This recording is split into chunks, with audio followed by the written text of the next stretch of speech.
usaha semaksimal mungkin, all out, tapi hati kita ini relax itu.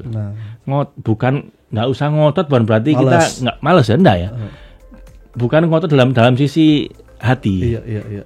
Usahanya maksimal maksudnya. Iya. Justru yang bisa unstoppable, yang bisa all out dalam hal ikhtiar itu justru orang yang pasrah.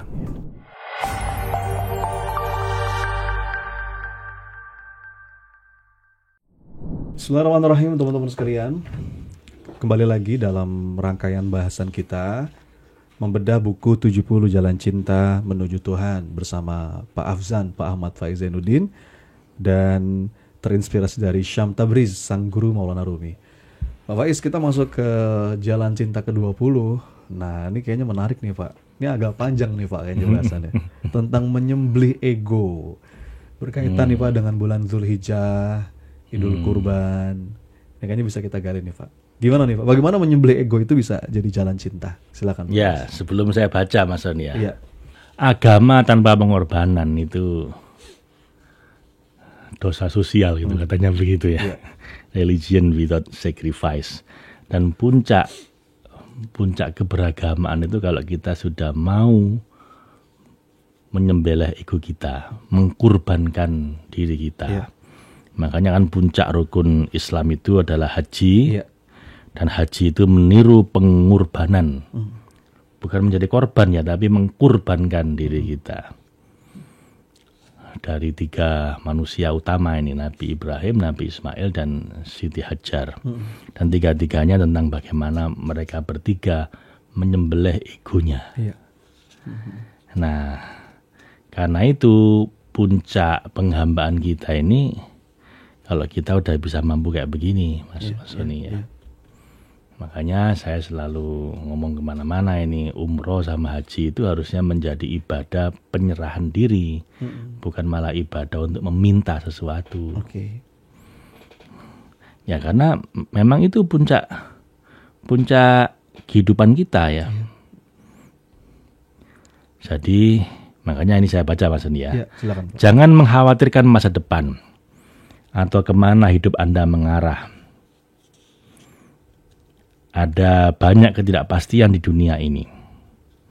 Silahkan memiliki visi dan cita-cita, tapi bersiaplah dan sambutlah segala macam kejutan tak terduga di sepanjang jalan.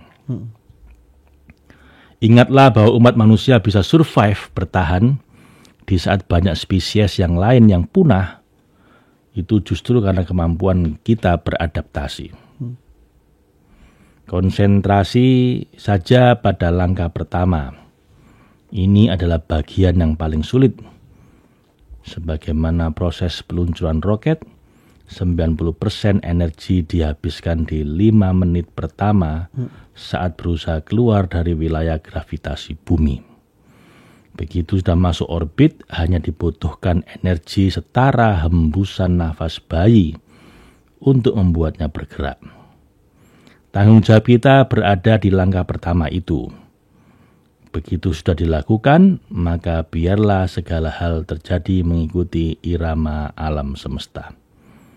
Selebihnya takdir terindah Tuhan yang akan menentukan di mana kita bakal berlabuh. Jangan ikut arus, tapi ciptakanlah arus. Jadilah pelopor kebaikan. Gimana maksudnya nih, Pak Faiz? Jadi banyak orang itu dia punya visi. Saya pengen ini itu punya cita-cita. Dia ngotot untuk itu ya. Dan dia ngotot karena itu harus terjadi. Iya. Gitu kan. Iya.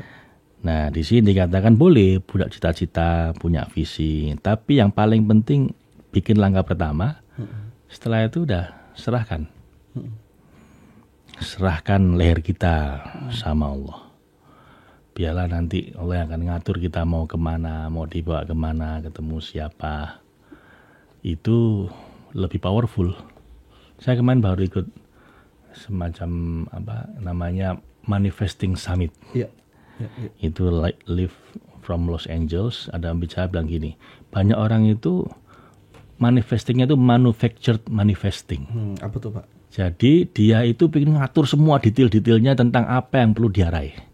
Saya ingin meraih ini pada tahun ini harus begini, caranya begini.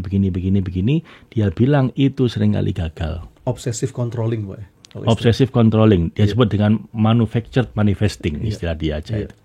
Yang benar dia bilang surrendered manifesting. Oke. Jadi surrendered manifesting kayak menyembelih ego gini. Iya. Loh, Anda ini bukan pengendali alam semesta, gitu loh. Anda cukup pasang radar kira-kira apa yang Tuhan inginkan untuk kita lakukan. Setelah itu lakukan, sisanya pasrahkan.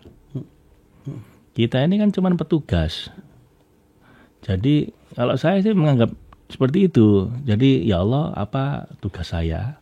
Izinkan saya menjalannya dengan baik. Jadi saya agak rileks, Mas Sony. Yes. Kalau itu tugas saya, pasti Allah akan mencarikan alasan-alasan dan saat-saatnya untuk itu bisa tercapai. Yeah. Jadi saya tenang. Dan kalau itu bukan tugas saya, ngapain saya ngotot kan gitu. Ya saya ingin menyelesaikan banyak hal. Saya ingin menyelesaikan gimana supaya Palestina bisa menang. Saya gimana biar bangsa ini bisa. Tapi apa itu tugas saya gitu. Peran kita di mana? Gitu. Peran kita di mana? Jadi wa arina manasikana gitu. Ya Allah, tunjukkan apa yang harus saya lakukan. Saya lakukan itu aja, wis. Karena saya ini punya banyak kekhawatiran, maksudnya punya banyak yang saya concern gitu loh ya. Level lokal maupun sampai level global. Tapi kalau saya habis energi saya ke sana semua, habis. Paham, Pak. Mending wa arina manasikana gitu. Ya Allah, tunjukkan apa yang harus saya lakukan di sisa hidup saya ini. Yang paling kalau itu apa? Izinkan saya menjalani itu dengan penghambaan sepenuh cinta. Selebihnya saya pasrah. Kenapa? Kalau memang itu jalan saya, pasti dimudahkan sama Allah. Lah kalau bukan, ngapain saya ngotot kan gitu juga. Kalau kata Sayyidina Umar, segala sesuatu yang melewatiku berarti bukan takdirku. Kalau dia takdirku, dia nggak akan melewatiku, gitu Pak ya. Nah, ya semacam itu. Lah menyembelih ego itu adalah menyadari bahwa bukan kita pengendali semua ini. Kita ini terlalu kecil, kita ini satu debu pasir aja. Kita ambil peran apa yang ada dalam kendali kita gitu Pak. Yes. Ya. Dan enggak usah ngotot. Usaha semaksimal mungkin, all out, tapi hati kita ini relax itu. Bukan enggak usah ngotot bukan berarti kita enggak malas ya, enggak ya. Bukan ngotot dalam sisi hati. Usahanya maksimal maksudnya. Justru yang bisa unstoppable, yang bisa all out dalam hal ikhtiar itu justru orang yang pasrah. Peaceful fighter, Pak ya. Peaceful fighter. Karena kalau orang nggak bisa pasrah itu pasti dia ngotot dan susah berhasil juga. Kalaupun berhasil belum tentu juga itu yang terbaik. Karena dia yang ngatur. Makanya sekarang Nabi Ibrahim aja disuruh pergi, ya pergi. Disuruh balik. Sembelih gitu. Untuk mendapatkan ilham itu gimana tuh Pak Faiz? Untuk menemukan your voice gitu kalau kata Kofi tadi. Untuk menemukan ini loh. Ini sepertinya ini tugas saya, ini peran saya. Kalau kita berusaha setia dengan suara hati kita, nanti pada akhirnya akan dibimbing sama Allah. Jadi di Quran dikatakan, kamu bertakwalah, nanti Allah akan bimbing. Wattaqullah wa yu'allimukumullah. Nah, ya kan? Wattaqullah wa yu'allimukumullah. Sudah, pokoknya yang kamu tahu jalani. Yang kamu tahu ini benar dijalani, yang nggak benar jangan dilakukan. Di situ aja setia pada suara hati nurani kita. Nanti makin lama makin buka. Wa yu'allimukumullah. Allah akan mengajarkan, Allah akan ngasih bahkan ilmu laduni. Allah akan menutup yang nggak baik, dibuka yang baik. Kita tinggal ngikut aja. Makanya dia bilang just take the first step. Itu yang paling susah. Sudah begitu Anda tahu, sudah tahunya apa? Oh ini ya, sudah first step aja. Sisanya nanti Allah akan ngatur. Kayak ini kayak naik mobil tuh Mas, kan kita nggak bisa lihat sampai 1 kilometer ke depan kan. Yang bisa kita paling berapa puluh meter ke depan kan, banyak mobil ketika sedang gelap sekali. Tapi kan pokoknya kita maju, nanti makin lama makin terbuka gitu loh. Lah banyak orang itu nggak mau maju kalau nggak lihat semuanya. Akhirnya nggak maju-maju. Nggak usah bayangin sedang naik mobil di kegelapan. Begitu maju semakin terbuka nanti yang belum kelihatan itu. Nah itu butuh kepercayaan penuh. sama Allah. Ya kalau mobil ada Gmap-nya, Google Map-nya kita bisa lihat. Lah hidup kita nggak ada map-nya ya. Iya. Iya dah. Ya. Jadi Pentingnya melangkah ya Pak. yang penting melangkah. Sisanya Allah yang akan ngatur. Maka gimana latihannya nih Pak Faiz? Korbankanlah ego kita. Iya. Kita sembelih nafsu hewani yang menghambat kita menuju cahaya cinta ilahi. Lalu persembahkan diri kita untuk menjadi rahmatan lil alamin. Rahmat bagi alam semesta. Memang tidak mudah mengkurbankan ego dan nafsu kita. Iya.